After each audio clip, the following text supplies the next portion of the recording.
Hey guys, what is up? It is Jim here. Today I have a new game for you guys, and this is a remake of the Lego Tec-9.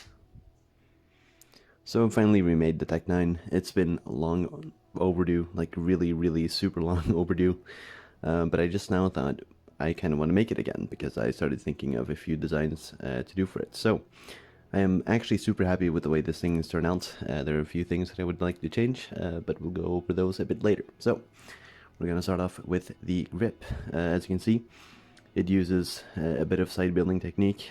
Again, I apologize about the markings. These are old parts, and I got them from my brother who used his teeth. So that's the reason why they look like that. Anyways, I used some side building techniques making these pieces because these don't come in 1x2x2 variants.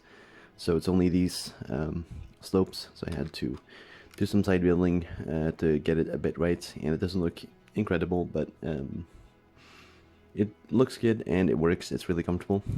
So it's been a while since I've made one of these straight down stacked grips, but it just uses some slopes to get the shapes. Here's the trigger, which uses one of these arch pieces, so it works really well. It's super comfortable trigger, and it doesn't have any technicals and has the right amount of curvature, as it should. As you can see in the middle here, we have a 5 wide part. So we have 4 on the bottom, then 4 on the top, and then 4 on the handguard. So this is kind of just like to build it out a little bit, just to have it not be completely flat. So it has this sloping, which should probably go a bit more up, but I don't have any pieces that angle a bit more. But it does work. It gives out the effects that I wanted to, and it kind of goes flush with the extending part.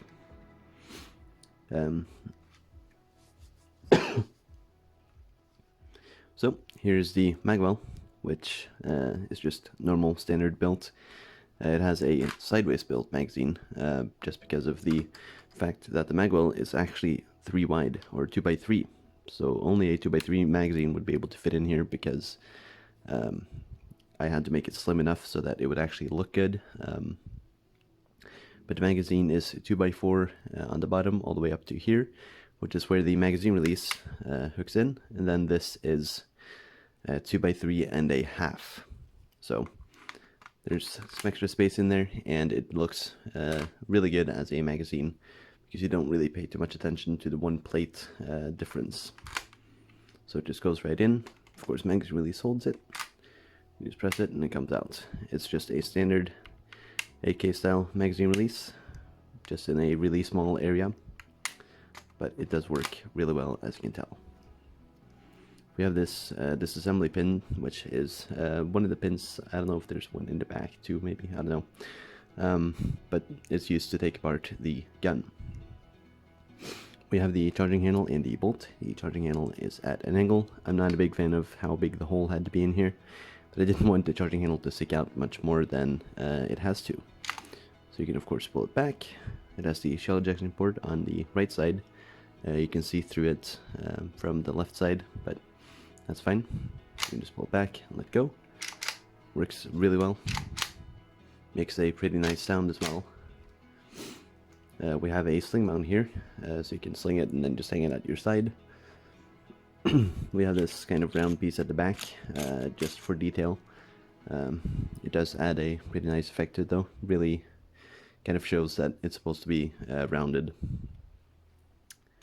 We have the rear sight, and you can see the slopes I've used here are arch pieces, because I wanted to get it sloped, but at the same time I wanted to have space for the bolt to actually go in there. So if I'd use normal slopes, it would be super tall with the way the bolt is. So sadly they don't look super good, but they do what I want them to do.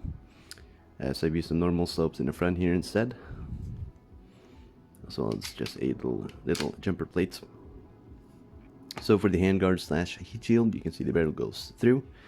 It's just a nice rounded little barrel there.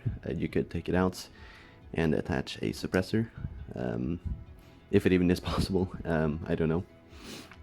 So we have 4 holes on each level, 4 on top, 4 on the bottom, and then 4 on the barrel. So this is a heat shield, you can't really hold on to it, then you'll burn your hand off. There we have the front sights. The iron sights are pretty basic, but they are pretty nice actually. I do like them. I do like the way they look.